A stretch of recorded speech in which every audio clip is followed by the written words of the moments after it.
With the NBA being partnered with and sponsoring so many products, you'd be surprised at just how many they actually have banned.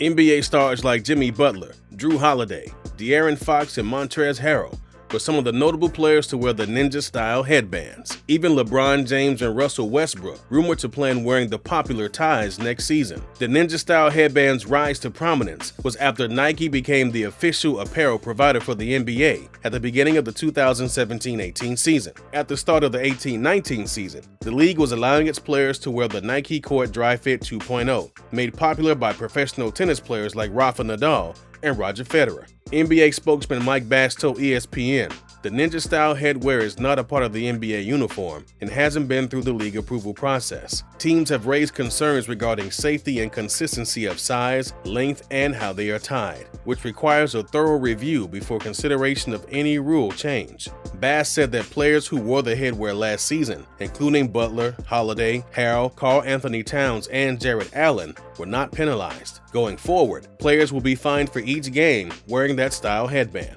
Now, other players around the league still wear the classic headband with the NBA logo on the front. And 2010 NBA champion and former Boston Celtic Rajon Rondo decided to sport the sanctioned sweatband. However, Rondo wanted to switch it up and wore the headband upside down to differentiate himself from the other players on the team. Unfortunately for Rondo, he was warned by the NBA that he had to wear the headband with the NBA logo facing its proper way or face punishments. Instead of following this warning, Rondo decided to lose the headband. No player has ever flipped the headband since because the league would immediately give out fines. We don't understand what the huge deal is, but the league isn't playing any games.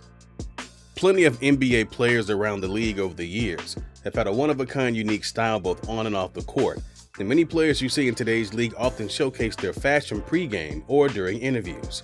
A common trait is a one-of-a-kind jewelry they're able to pull off. We've seen main players like LeBron, Kevin Durant, James Harden, and even Kyrie Irving show off their diamond pieces, and even less significant players in today's league want to shine like the best of them, so players like Lance Stevenson and even Lonzo Ball have even joined in. Now, outside of the court, players have a lot of leniency on what they can wear, but wearing jewelry in games was actually something that was popular early on, till it eventually got banned by the league. Wearing gold chains during games stems back to the all-time great pioneers of the game, when people like Julius Erving, Darryl Dawkins, and even Michael Jordan actually did this. When people say that in eras past the league was different, they definitely aren't lying, seeing as so many rules and new bans have come since then. But Dr. J was one of the first to creatively dunk in the league, as well as rocking a gold chain during his NBA games. There's actually a famous picture of him and Larry Bird both reaching for each other's necks, so you can see how dangerous this could have been. But in many instances, Julius rocked it with the Nets. Other players like Darryl Dawkins, someone who later became a teammate of Julius, went above and beyond every game, wearing multiple long chains with pendants on them that often swung out of his jersey and would fly around hitting other people. Many people like to credit Dawkins for the main reason why chains are banned because of the excessive amount and how long and ridiculous the jewelry actually was to be wearing in an actual NBA game. Even Michael Jordan wore gold chains around his neck during games at times with the Chicago Bulls. Whether he was sitting on the bench or going up for some type of iconic dunk, MJ rocked either one or two chains to add a little extra shine at times, but it was a short-lived fad that he ended up switching after controversy over them being worn in a game.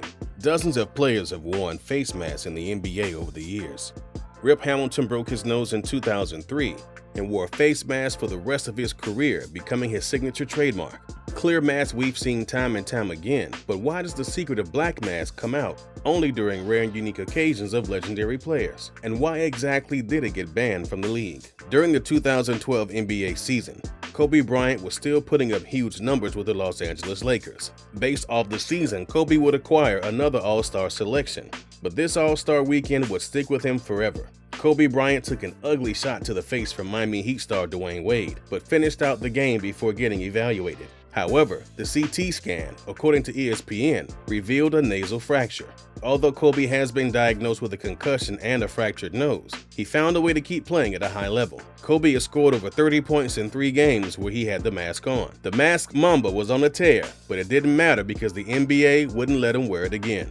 For some reason, whenever Kyrie changes something up, he tends to go off. From his jersey getting naturally untucked to him wearing a mask, Kyrie doesn't disappoint. Throughout his career, Kyrie had 2 separate injuries that required him to wear a mask. Kyrie was asked about wearing clear masks, and his answer was priceless. "I hate wearing it, but somehow it caused a craze on Instagram as well as social media," Kyrie said. "I understand that it's just for my safety, so I throw on the mask for a few weeks and go about my business." That's when Kyrie decided to go with a custom black mask and didn't disappoint. Irving broke a bone in his jaw in a game against the Milwaukee Bucks. A day later, the then 20-year-old wore a black mask while facing the New York Knicks on the road. Kyrie came out of the tunnel for pregame warm-ups, looking like something from a movie. The Phantom of the Garden went nuts for a then career-high 41 points, while saucing up Knick guards Raymond Felton, Jason Kidd, and Pablo Pregoni in 39 minutes on the floor. In 19 games wearing a mask during the 2012-13 season, Irving averaged 24.5 points while shooting 45.7% from the field and 39.8% beyond the arc. After the game, Kyrie would be asked about wearing the black mask instead of the clear mask. He would go on to say, "You didn't see me take it off as much, so that's a positive. I can see just a little bit more of the crowd tonight, and the eye holes were a little bit bigger. Basket looked a little bit bigger. It was a better fit, and I'm happy with it." LeBron James was forced to wear a mask after suffering an injury during a 2014 win against Oklahoma City, when midway through the fourth quarter, Thunder forward Serge Ibaka struck him in the face on the drive to the basket. James initially told some of his teammates and the media he would likely wear a clear fiberglass mask similar to ones worn by several other players in the league to protect facial injuries. But James emerged Thursday with a sleek design that was significantly more dynamic than usual. LeBron James would make a statement playing with that custom mask, looking like Batman. The Miami Heat MVP torched the New York Knicks wearing a custom black carbon fiber mask to protect his broken nose. James would go on to talk about the mask design by saying, "It went with the uniform. I knew we were wearing throwback uniforms. I was able to get a carbon fiber one, which is actually lighter than the one I had been wearing in practice. It came through at the last minute, so I went with it." After the game, James told the sideline reporter, "A couple of times it was a problem. A couple of times. I kept seeing inside the mask sometimes before I could see a player, but for the most part, I was able to get into a good comfort zone and make some plays. And I just kind of tried to forget about it. Maybe when it got hot a few times, I was happy with a couple of the timeouts when they came, and I was able to take it off." The NBA told LeBron after his game that he could no longer wear the black mask, and we haven't seen LeBron's alter ego ever since. We don't know why the black mask was banned, but maybe LeBron with the mask on was too much for the league to handle.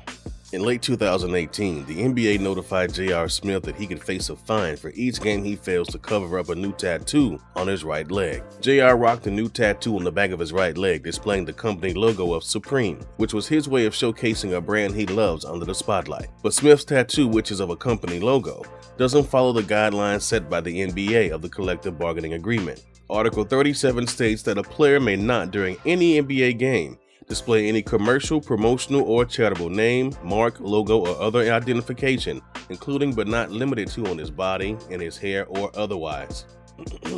This ultimately means that Smith is not allowed to show off any other branding than what the NBA promotes or is within his branding contract. This allows the NBA to fully fine Smith for having the logo displayed during games. Smith spoke publicly about the issue and even said, "So I was informed today that I would be fined every game if I don't cover up my Supreme tattoo on my legs during games.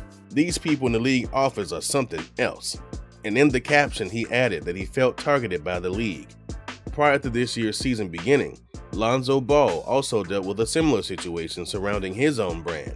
Just 2 weeks after the NBA warned JR of his Supreme tattoo, the NBA also approached Lonzo with the same offer: either cover it up or get fined. Lonzo, who has Big Baller brand tattooed on his lower right elbow, was asked to cover it up because of the issues it causes with brand deals. Shortly after all the controversy, JR, as well as Lonzo, have been covering up their tattoos with athletic tape ever since. But this rule was put into place around 2011, but hasn't been something the NBA acted on until last year when the NBA asked Washington Wizards forward Kelly Oubre to remove his Supreme leg sleeve he wore during a game. Now, unlike a permanent tattoo, Kelly was slightly moved by the fact that the NBA would ask this, but did remove it as well as a small change.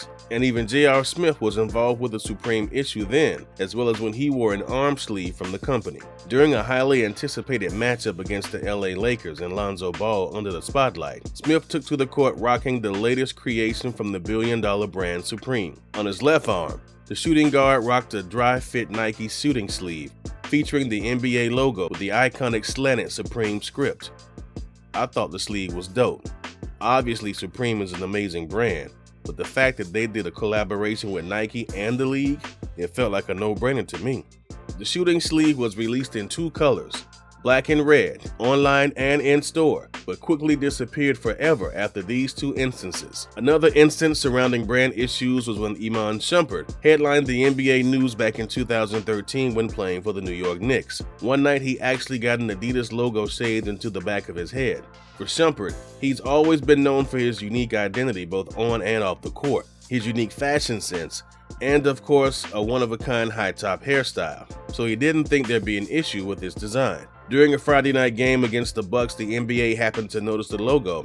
Iman posted a picture of a freshly shaved triangle in the back of his head saying, "Sorry NBA, didn't realize there were branding issues with the logo." The NBA acted quickly, making Iman get rid of the logo, but a day prior an ESPN reporter stated that the NBA shouldn't have an issue with the design because Adidas is a partner of the NBA, but many others fired back saying that any logos are banned unless it's on the player's shoe or it's involved with the sponsorship deals. Due to the global pandemic, the NBA was concerned for fans, staff, and athletes moving forward. The NBA was the first organization to close due to everything going on, and next season it could never be the same.